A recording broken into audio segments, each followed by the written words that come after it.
आप सभी भाई-बहनों का सर्व कल्याण वृक्ष की प्रश्नोत्तर ज्ञान कक्षा में एक बार फिर स्वागत है।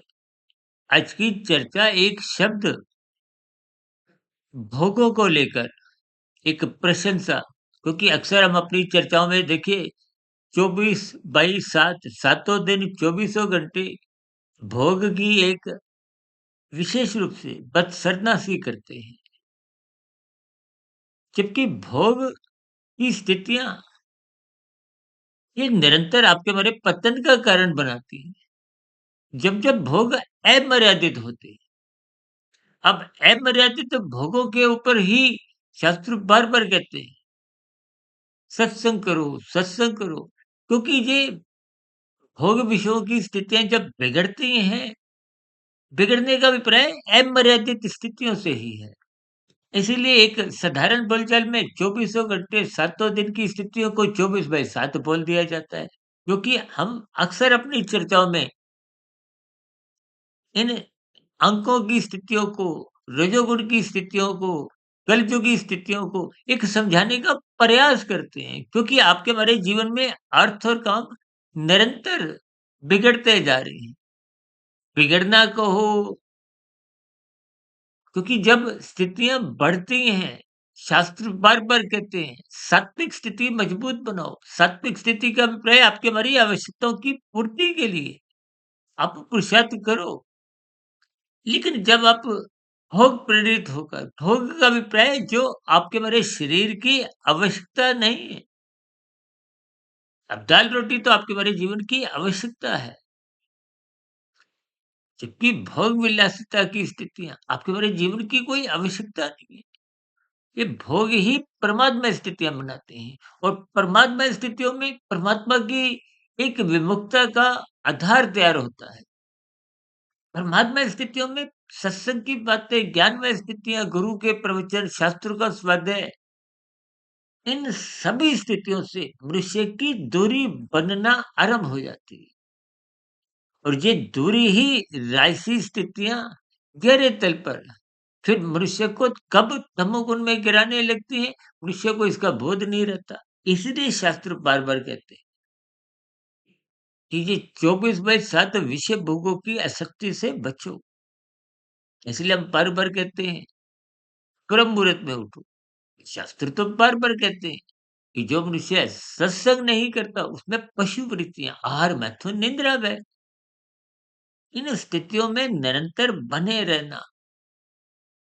देखिए, भोगने की तो एक सीमा है इंद्रियों के स्तर पर, चिंतन की तो कोई सीमा नहीं है।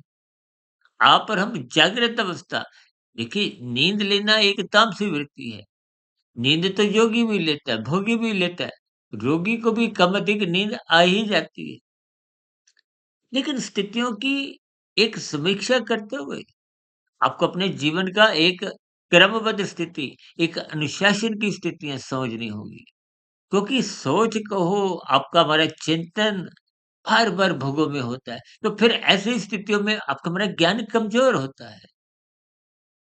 देखिए, जब आप भोगते हो, तो भोगने के संस्कार बनते हैं। जब आप चिंतन करते हो, तो भी आपके भोगने के संस्कार निरंतर बनते रहते हैं। देखिए, जब कर्मशः बनता है इंद्रियों के स्तर पर, तो संस्कार भी बनते हैं। मानसिक स्तर पर जब आपकी सोच ही सोच चौबीसों घंटे, देखिए चौबीसों घंटे सातों दिन आप भोग तो सकते ही नहीं। तो ब्याह शादी में भी जाते हो तो आप प्लेट में एक सीमा तक ही खाते हो। हालाँकि अमर्यादित स्थितियाँ होती हैं जो भविष्य में आपको में रोगग्रस्त स्थितियाँ, स्थूल शरीर के स्तर पर, आज जितने भी रोग हैं वो आपके बड़े बिगड़े हुए एक स्वाद के कारण, अधिक भोजन के कारण और सुख सुविधा का अंबार कलयुग में लगता जा रहा है, मिलता जा रहा है, जिसके फलस्वरूप आपकी हमारी क्रियाएँ, यानी कि खाया-पिया अधिक मात्रा में वो पच नहीं पाता। इन स्थितियों को तर्कपूर्वक समझना चाहिए।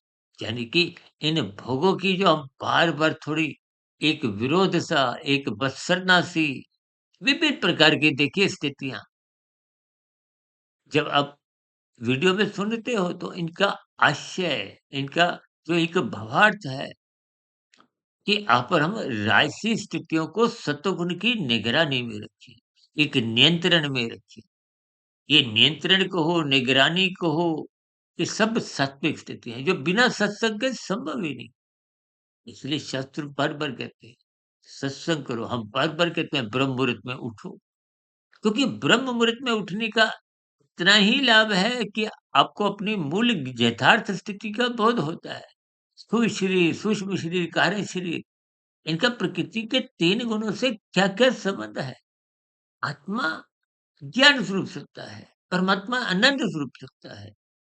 आत्मा सदा ही आनंद की तलाश करती है, जिसको साधारण बोलचाल में कहते हैं ना कि आत्मा सुख की ओर प्रवृत्त होती है। सुख का मतलब वहाँ आनंद से है, क्योंकि वो स आप और हम जो सुख भौतिक जगत में भी ढूँढते हैं, वो दुःख रहित स्थिति होती ही नहीं, उनमें दुःख शामिल होता है। इसलिए आप बार-बार कहते हैं ना, एक ही सिक्के के ये सुख-दुःख पहलू हैं। जब आप सिक्का उठाओ, तो ऊपरी हिस्सा नज़र आता है, भीतर का निचला हिस्सा नज़र नहीं आता, वो दुःख है। इस संसार के जितने भी भोग विषय हैं, क्षणिक सुख देते हैं, उन क्षणिक स्थितियों की एक आसक्ति कहो, वो मनुष्य को निरंतर उसका चिंतन बनाए रखती है। वो चिंतन ही वो 24/7 की स्थितियाँ आपके हमारी जागृत अवस्था में बनी ही रहती हैं। इसलिए अपने जीवन को व्यवस्थित करने के दृष्टिकोण से ब्रह्म मुहूर्त में उठें, ताकि इन सभी स्थितियों का यथार्थ ज्ञान विज्ञान समझ में आए। क्योंकि भौतिक पदार्थ जितने भी है वो तो आपको में अचेत करते ही हैं। अचेत का मतलब आपका ज्ञान कमजोर करते हैं। आत्मा का कहते हैं ना, आत्मा की जो एक चेतनता है वो ज्ञान स्वरूप स्थिति है, और ज्ञान से आप जितना दूर होगे, यानी कि आत्मा के ऊपर अज्ञानता की स्थिति है। ये राजसी तामसी स्थितियों को इसलिए शास्त्र बंधनदायक कहते हैं। सत्वगुण को तो मुक्तिदायक कहा गया है। इसलिए शास्त्र कहते हैं सत्वगुण का संग करो, उसी का नाम सत्संग है। और इसी स्थिति को हम विशेष स्तर पर ब्रह्म मुहूर्त से जोड़ते हैं, क्योंकि वो सत्वगुण की एक सर्वोत्तम स्थिति है। जब तमोगुण सो चुका है, रजोगुण अभी जगा ही नहीं, संसार अभी जगा ही नहीं, क्योंकि संसार की भोग इच्छाएं, 5 इच्छाएं, वो आपको में विशेष स्तर पर आकर्षित करती है, जिसके फलस्वरूप हमारा जो एक चिंतन है, झुकाव है, रुझान है, आज संसार में तो भीड़ भड़क्का इन विषय भोगों के प्रति निरंतर लोगों का बना ही हुआ है। तो यही बढ़ता जा रहा है, यही फिर बिगड़ता जा रहा है। बिगड़ने का अभिप्राय तामसिक स्थितियों से है, निंदक स्थितियों से है। इन भोगों के कारण ही आप और हम कानून का उल्लंघन करते हैं, जो कि अपराध श्रेणी में आते हैं, और यही अपराध पाप श्रेणी में मान लिए जाते हैं। कि जब-जब आप शास्त्र विरुद्ध पाप कर्म करते हो, शास्त्रों की बातें तो आपको में साधारणतः पूर्ण रूप से समझ ही नहीं आती। विशेष रूप से राजसी स्थितियों, क्योंकि उनका ज्ञान तो धुंधला होता है। कि गीता में तो यहाँ तक भगवान श्री कृष्ण जी ने क्या है कि कर्मफल सिद्धांत की बारीकियाँ तो सत्वगुण मनुष्य को भी, यानी कि बुद्धिमान मनुष्यों की भी बुद्धि चकरा जाती है। इसलिए स्थितियों की इच्छा नहीं करें, सत्संग करें। इन 24/7 भोगों की जो हम बार-बार विरोध बत्सरता करते हैं, इनके भावार्थ समझें। अपने जीवन की आवश्यकताओं की पूर्ति करें, पुरुषार्थ करें, अपने परिवार का, समाज के प्रति, देश के प्रति अपने दायित्वों को निभाएँ। लेकिन भोग प्रेरित इन सभी स्थितियों में अपने आप को धकेले नहीं, मर्यादित स्थितियों में रहें, अनुशासन में रहें, ताकि भौतिक स्तर पर आपका हमारा जीवन सफल हो, और आध्यात्मिक स्तर पर सार्थक हो, यानी कि आध्यात्मिक उन्नति हो, यानी कि आप और हम अपने कार्य शरीर में शुभ संस्कार बनाएँ। ये शुभ संस्कार बनने से ही आपकी अगली मनुष्य जोनि सुनिश्चित मानी जाती है। अन्यथा कर्मफल सिद्धांत के अनुसार जैसी-जैसी स्थितियाँ बन जाती हैं, उसके अनुसार फिर अगली जोनि का निर्धारण होने पे ये शरीर की मृत्यु हो जाती है।